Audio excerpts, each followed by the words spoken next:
Hello, YouTube viewership. It's your boy D.MACHINA, the host with the most. We're back again for another interview of Who Knows interviews with Who Knows Records. Yeah, that's what we're doing. I got a special guest. My nigga is the man, the myth, the legend, a prince and a poet. More interesting than the most interesting man in the world. And he will probably take your bitch, fuck your bitch in front of you, and you will probably thank him for fucking your bitch. My nigga Uncle Jerz. What's up, dog? What's going on, bro? You alright? Hell yeah. That was probably the best intro I've ever been given in my life. Let's start this off. Let's see. So I've been hearing about this shit. I heard this shit from my man Beats. I heard it from you earlier today. Tell me about the fucking Trampoline Park. Like, how did you discover that? Like, where the fuck did that even come from? So I have this friend named Joe, who I've known for like... Does Joe have a mullet? He used to. Fucking knew it. Called it. He used to have a rat tail. When I first met him, he had a rat tail. Far more interesting than I might seem. I mean, okay. I'm no, you seem pretty. No, pretty yeah. interesting, Look at your sauce. Look Joe, at the drip. I have sauce. Like, this is some good ass exercise, and you learn how to do some cool shit. Like I can do front flips and back flips now. You can vault over shit. It's awesome. Okay, that's what's up. That's what's body up. a 3-year-old every now and then. Oh yeah, we always got to body Builds the your kids. self-esteem. Yeah, you got to teach them a lesson. They got to learn something. Life is painful, so they learn at the trampoline park. They don't pay attention. Yeah. Same thing at the skate park, bro. Hell yeah. It's Hell yeah. tragic. Talk about your EP, Welcome to Hell. Hell yeah. Is that your first, I guess, adventure into hip hop? Like your first hip hop album? What's going on? That is the first time I've ever made, like, I had made records before in bands and stuff like that, so I was like, why don't I just, like, make like 7 tracks and throw it out there. Did that, and it's pretty good. Yeah. It's not very cohesive, it wasn't meant to be. That's okay. Yeah. I feel that. Because my biggest thing is I don't like sticking to one sound. Yeah. Because my mood changes so much. Especially towards music, because I'm in bands and touring all and stuff like that. But like I'm always listening to music on top of that, and like I'll be listening to Slipknot for like 2 weeks, and then I'll switch up and listen to Marvin Gaye for like a month and a half. Oh shit! Yeah, Jerz, like, what you know about that Marvin Gaye? I love Marvin Gaye. He What's Going On? That's one of my favorite things because I'm into like really political music. I don't. My music isn't super political because I'm not well versed in politics. I don't think I should be speaking on that kind of shit. In private, if somebody asks me, I'll be like, yeah. From what I gather from it, you tackle some pretty heavy subject matter throughout it. You know what I'm saying? Oh yeah, I definitely. From what I picked up on, you really, you know, and you talking that shit. You really got some slick talk. Yeah. You know, I fuck with you. You know what I'm saying? You got bars. You know, you're real MC, and I really like that. You know what I'm saying? You really threw all the punches on this one. At least that's what I believe. I don't have a specific message. I wouldn't say that. I'm not even here to say anything except for just kind of talk about what I'm pissed about or what I'm sad about. Yeah. Whatever, you know. It's more of an emotional release. Yeah. I mean, the fact that I'm sitting here doing this interview is far beyond my expectations for what I was doing. I'm not even going to lie to you. Because Bowie asked me just randomly one day, like, hey, try to write something. Because he's heard me when I get pissed off and he hears how I talk, I will go fuck off. Yeah. And I'm just like, sounds like I'm making a speech of some kind. Yeah. But I'm just that mad. So I feel like I'm talking to somebody, but I'm not. Even though people are like standing around me. I don't want to like direct it at someone because I might say some weird shit. So I don't want somebody to be like, what the fuck?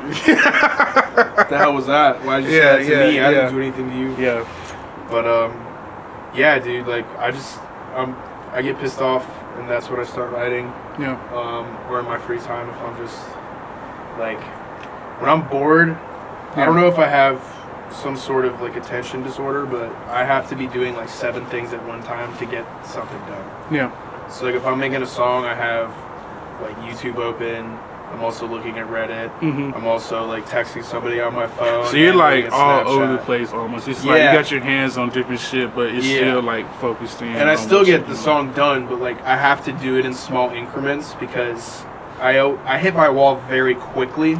You know, I feel that because I do the same shit sometimes. You feel me? So, I don't know. It's like, it's a spurt, and then that shit'll be like, wow. 100%. Nigga, put the phone down, go to bed. I'd be like, damn. That's what I'm saying. All right. Sometimes you just have to like I'll just take like an hour break. Hold on a second. Shout out to Cowboy Simulator. Shout out to Cowboy Simulator. Love the horses. Love the horses. They have balls. They do. As an MC, what do you think about the so-called mumble rap generation? Do you fuck with it? Not fucking with it? Here's the thing about mumble rap. Oh shit! Hold on! Don't give me like the Declaration of Independence. Just like no. I'll give you like the First Amendment. Yes sir. Yes sir. Hell yeah. But I would say mumble rap is a really good way to make money if you don't give a shit about music that much. The biggest problem with mumble rap is it's not. There isn't always a whole lot of substance to it. It's always, well, I don't even want to call it mumble rap. Yeah. That seems like a shot. I ain't gonna call it mumble rap. Yeah. I'm gonna just. I think it's just a new. It's a new wave. It's a new wave. It's a new generation, and that's how they like popular hip hop. Yeah. Current state of popular hip hop has gone into a more like laid back direction. Yeah. In terms of how you're talking and how. Oh shit. Oh, just in terms of. You gotta activate Ultra Instinct. You should have been like. My hat would have fallen off. Cheers. Funny. Cheers to that. Oh yeah, here. Cheers. Shout out to this anonymous beverage company. Yeah. Oh shit. Make good drinks. I forgot. Welcome to Hell. Yes. The EP. This is my album. Fuck with it. I made it. I'm plugging them. Thank you. Fuck that. But hey, Welcome to Hell, the EP. Go cop that. Stream it on SoundCloud. My nigga doing big things. Okay. Yes. Yeah. Yes, we are. What were we talking about? I got. We were talking about the current state of hip hop. But I mean, in short, I don't think there's anything wrong with it because music evolves as it evolves. I mean, people were saying the same shit about mumble rap as they were saying about regular rap when it first came out. Yeah. You know, like everybody was like, what the fuck? Like a lot of people fucked with it, but you know, the people who are shitting on it are saying the same shit people are saying now, which I mean, I shit on it every now and then because it pisses me off that they are saying so little, yet getting so much out of it. Yeah. And I'm over here like, bro, I have to take like 70 takes because I have so many words on this piece of paper, which I'm not trying to fit as many words as possible. That's just how I want it to be. Yeah. You know? Yeah. Everybody expresses yourself in a different way, so. Yeah. And I do have a lot of things to say, and I think a lot of my songs are like 2.5 minutes, sometimes 3 minutes long, but that's because if I chopped it up, my songs could probably be like 5-6 minutes. If I just slowed it down to like current level, threw it over a trap beat at like, I don't know, 90 BPM or 80 BPM, and just fucking like just the whole time just like, oh no, but I don't want to do that shit. I'm into the old school style, man. Oh, I forgot to ask you, are you behind most of your production? Yeah. The first couple of songs I've done, I got the beat. There's free beats on YouTube. Yeah. You gotta start somewhere. Yeah. But shout out to Tight Beats. Yes. They are a lifesaver. That's right. And then fucking I've been making most of the songs recently. Sadly I'm not super well versed in production. I do what I can. It comes with time. Yeah. But I mean I can do pretty good at the moment. I'm trying to just get the ability to record live drums. I'm a drummer at heart. Yeah. That's what I did. That's what I always did. Yeah. And if I can get real drums in the shit, I mean it's over. I don't even need fuck FPC, fuck using a MIDI controller, except for piano shit. You know? Shout out to Akai and PK Minis. This fucker are awesome. Speaking of drumming, how did you link up with Pink Pots? How did you link up with Todd and all them? Oh man, so I met them through School of Rock. I started going there when I was like fucking 10, 11. No. I was going there when I was like 13. Yeah. Way too far back. But I started playing shows with and there's like 16 kids in a show, and everybody gets to be on a song and has different parts and shit like that. It's really fun. Yeah. And then you can also take lessons or whatever, and there's even like an adult band for people who are over 18. Okay. But I met Todd and everybody in Pink Pots through School of Rock. That's where I met them. I played show seasons with them and everything like that, and became pretty good friends. Yeah. And what ended up happening was their drummer was like 14. She was way too young to get into like any venues anywhere because it was like 18 plus at least. Yeah. And I mean, if it was a 21 and up and you were 18, they'd be like, all right, you can come in, but like only when you have to play, but you can't be in the building otherwise. Yeah. Todd asked me to be in the band, and I was in the band with them for a year and a half. Yeah. Maybe longer than that. Toured. I think we toured once or twice. Played a shitload of shows. And then Todd left for college. Yeah. And Philip and Magda, shout out to them, who were in Pink Pots as well. Yeah. Basically Gang.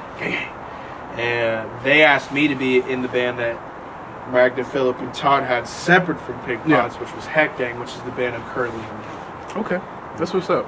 Damn. So it's a lot. That's how it happens. It's a long, complicated That's what's history, up. But No, I love them. Yeah, that's good shit. Yeah. They're great people. I remember I caught one show of you guys, and dude, this the energy, this everything. Todd's just like in the crowd. He's got that wild ass shaggy hair. That shit is like down in his face. Todd took his shirt off, threw the guitar on the ground. He's like rolling around on the ground, seizuring like he has Tourette's. Did you come to like our last show, the very last Pink Pots It wasn't show? the last. It wasn't the last one. It was the one before the last. I forgot. Yeah, the last like 4 shows we played, like we just were just like fucking go all out because we're not gonna be able to do this after that. That was good shit. I fuck with that, man. I really fuck with you boys. Unless there's a Pink Pots.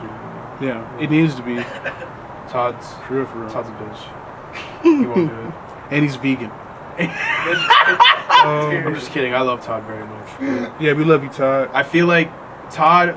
I want Todd to come back from Boone because I hate that he's not here. Yeah.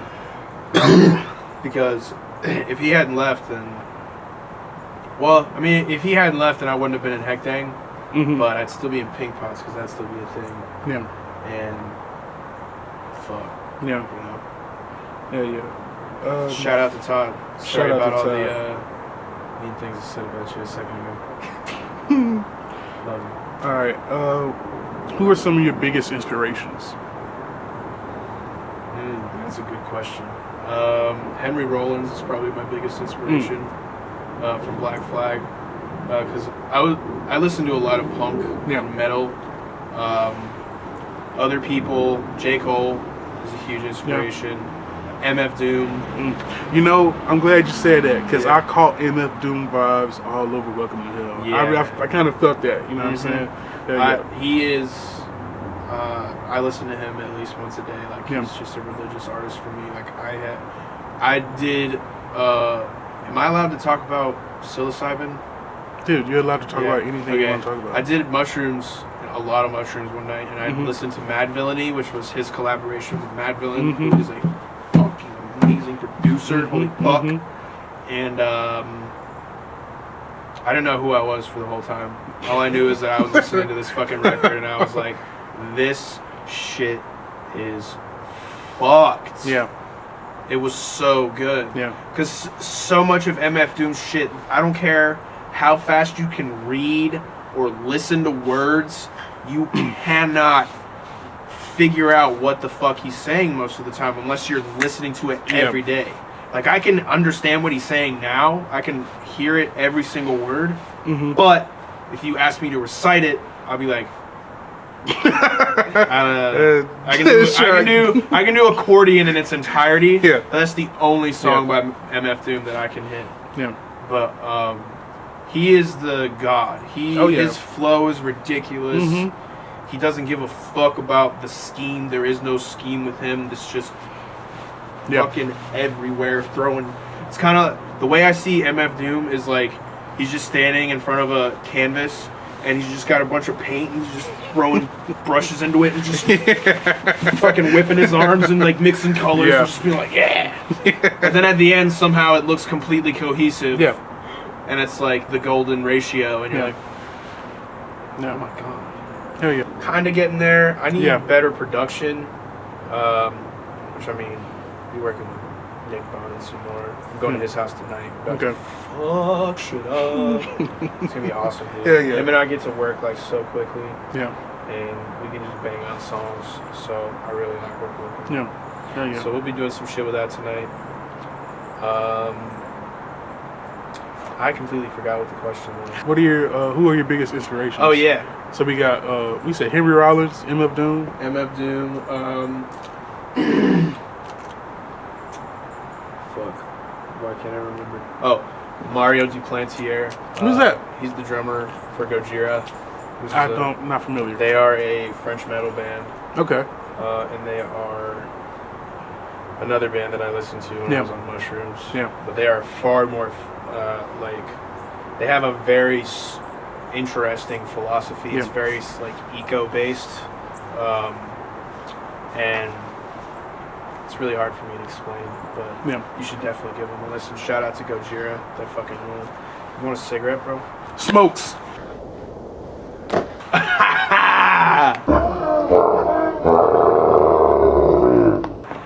How about it? I mean, like, shout out to Jarhead. Boom. What are some words of wisdom to other inspiring creatives who may be afraid to actually commit to their artistry? If they're on the fence. Yeah. Basically, fuck everybody. Don't do what anybody says to tell you to do, or anybody tells you to do. Because I mean, I've had my fair share of critics so far. Yeah. I mean, people that either just don't like my style, or they think that just me as a person, it's whack of the fact that I'm rapping at all. And I mean, initially I was like, I don't know if I should do this. I don't know how people are going to react to it, or I don't know if what I say, because I stay in my head a lot. I don't get to talk to a lot of people. I do have the opportunity to, but when I'm in the moment and someone's talking to me, like, I usually blank and I'm just like, like, it's just, but when I'm like by myself, if I'm ranting, like, I will just say all of this shit, and whoever I'm saying it to, they'll just be sitting there like, okay, can you say like the first quarter of what you said, because you changed subjects like 5 times while you were talking. And I was like, well, I mean, they all relate back to the same thing. And they're like, what's that? And I was like, that everyone's a fucking asshole. Like, that's it. That's all there is. You need to at least try. Like, at least try to do it. Don't try to ask other people for advice. Don't go to your mom and dad and say, hey, do you think this is a good idea? Because it's not them doing it. None of the people you talk to are the ones making the music, unless obviously you have a producer or someone helping you. Correct. You're the artist. You're the person who's creating, and that's your baby. You release that into the world however you like it. If you want to, do it. If you're on the fence about it, fucking get off the fence. And either do it or don't. You know, but a lot of people love new artists. SoundCloud's a big deal right now, and people just have that shit on shuffle, and they're just listening over and over and over again. And SoundCloud will just shuffle in random artists. And it's amazing that you can get that kind of reach with people. Like, I have people that have listened to my songs. I looked at it the other day. I saw Indonesia and Pakistan on the countries that have been listening to my music. That's wild. So you worldwide. That shit really take you worldwide. That's crazy. That's what I'm saying, dude. It's crazy. I didn't even know it would do that. I never expected to see Pakistan. Indonesia and Pakistan bumping Uncle Jerz. That's fire. That's hard. What? That's how we do it. No sponsorship, though. There's good pizza. There's good pizza you did. I'm going to take a second to chew. Forgive me. Yeah, basically, don't let anybody fuck with your dream. Be stubborn about your dream, but be flexible with how you get there. That's one of the best things, like, pieces of advice I ever heard. Just be a dick about it. Be a dick about the dream and the goal, but don't be a dick about the process. Because the process, fucking, for the beginning parts, it kind of sucks. Because, like, maybe nobody's really listening to you. Like, you got your friends listening, but, like, you could be now, especially in Charlotte, especially with Who Knows Records, they're really trying to like get some hip hop going, and then we do have a hip hop scene in Charlotte for sure. Like we have hip hop nights in Stone Harbor. There's plenty of Charlotte artists, but I think that there could be a really nice hybrid between the hip hop scene and the DIY scene. Yeah. And maybe just having a hip hop DIY scene. You know, because everybody has their own thing they're doing. And that's what I'm saying. It seems like the Charlotte kids are nobody's collaborating. Separate. They're separate. You feel me? It's like niggas not really. That's a problem. Like over here, he over there. Goddamn. You feel and that's a problem I have with a lot of Charlotte like artists, because I never hear anything about Charlotte artists because nobody's collaborating and trying to get marketing together or trying to get PR or social media. Like everybody's just trying to do it by themselves because they want to be the one to take off. Whereas both of you could take off, and then once you both get there, you can go your separate ways if you want to. Because now you have enough cred to do that, and people will follow it because you have a following from there.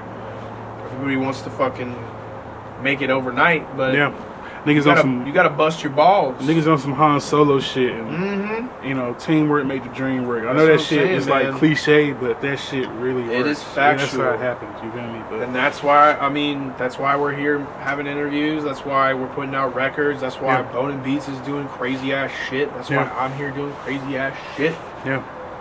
It's because of Who Knows. They want this shit. Who Knows is turning the fuck up. All 2019. This is how we coming.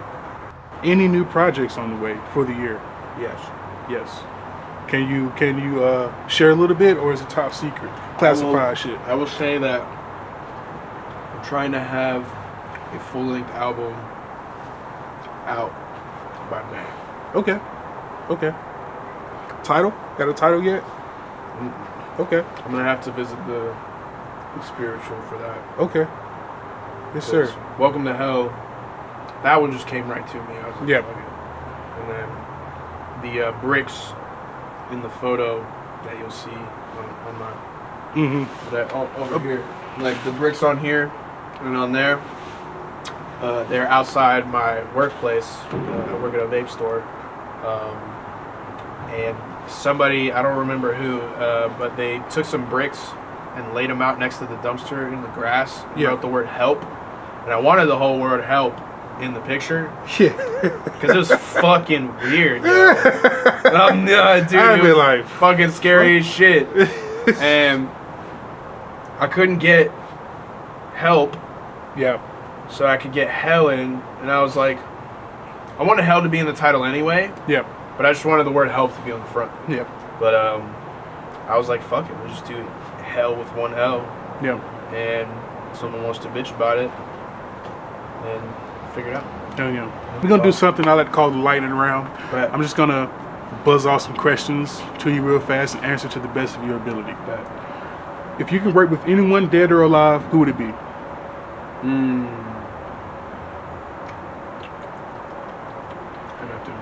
Have to. Hot or cold? Cold. Favorite position?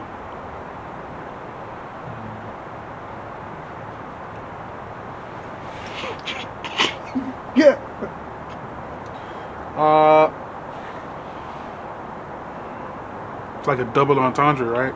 A little bit. Because I don't know if I want to say CEO or doggy style.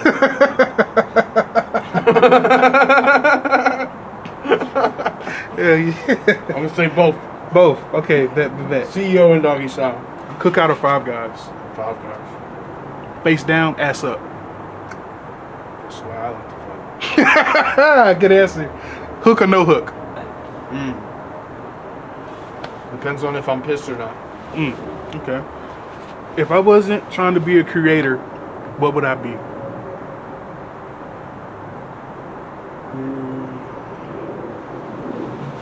Probably be a bud tender.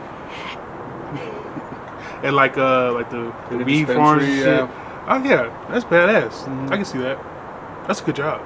I mean, probably end up doing that at some point. Yeah. There you have it, folks. Another excellent edition of Who Knows Interviews. My nigga Uncle Jerz. You know what we do? We do this shit. You feel me? Like I say, I'm D.MACHINA. Welcome to Hell. That shit out now. We got some new shit coming May. Be on the lookout. And that's it. Bitch!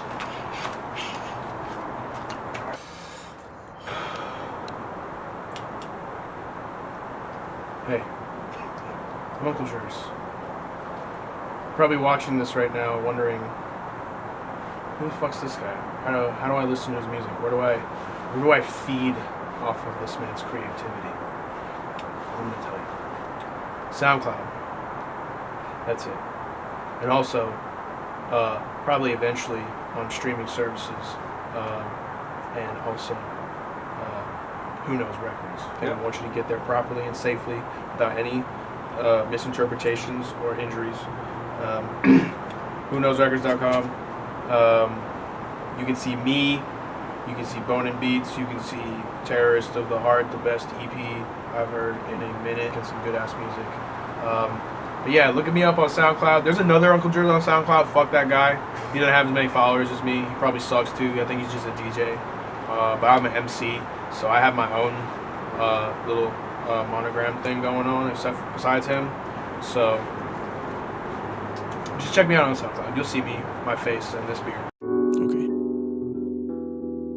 I wrote this yesterday while I was at work.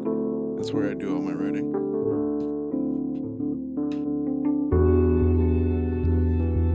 This has like a 42-second intro, so I'm gonna be standing here for a second. But it sounds pretty cool.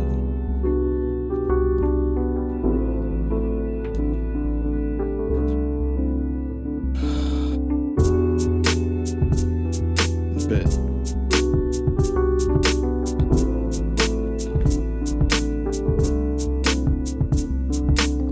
See if I can talk as fast as I need to, because I have a lot of shit written down right there.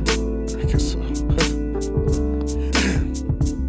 They said they didn't think it was possible, said that I couldn't, but just like Washington and Tiger, I'm just chopping the wood, and then I come back and steal your face for the ungrateful dead. Wholesome Special K with Miley Ray, purvey the debt collected from the mind state of a predator, and credits deserved. Although it's goofy and I'm stupid, I'm still your Uncle Jerz. It's a fallacy that malice is a happy pursuit. It surely pays well, but dude, you're breaking off on through into the land of hypocrisy, people living in poverty while the rich walk right past it, cast a shadow of gloom. It hunts you down in the night, or while the day is in bloom, the creativity dies and my depression ensues. Pull out your bottle, stick them high in the air. Here's to the ones who all survived the adolescent despair, but here's to those who also died but still remembered in prayer. We won't forget you, cause we all breathe the same air. We got like 8 bars, right? No, it's not. It's not. Let's have all this shit right here.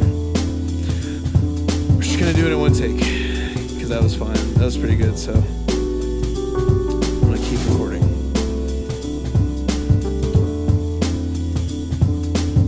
I'm feeling anxious and the walls caving in, staving off the demons that creep in while I'm sleeping. So my soul to achieve the goal, the final reaping. I can't take it anymore, I'm jumping off into the deep end. See ya, I'm going to the light. This world was just not meant for me, I sure as hell tried. If you cruise that shit like that, you better open your ears, or you'll be met one cold morning, proving all of your fears. Take that little moment, show them that they can own it. These participation trophies, we've already outgrown it. Now we all die scared out in this big world. It's pretty fucking unfair, put my fist in a curl. Scream for God, but he's deaf, seems these days no one can hear you. The cattle prod is in your neck, and next you get your review. See whose nose has grown the longest since establishment banished the puppeteer, cause he's been pulling strings since eyes. And how are you gonna tell me that you ain't scared? I'm seeing elves inside the trees and now my hearing's impaired. My dissociative prerogative, I am only a hominid, providing the ocular operative with some acknowledgement. Please holster your weapons or else I'll get nervous. My anxiety is through the roof, a high burning furnace. Just give a helping hand and you won't die in a hearse.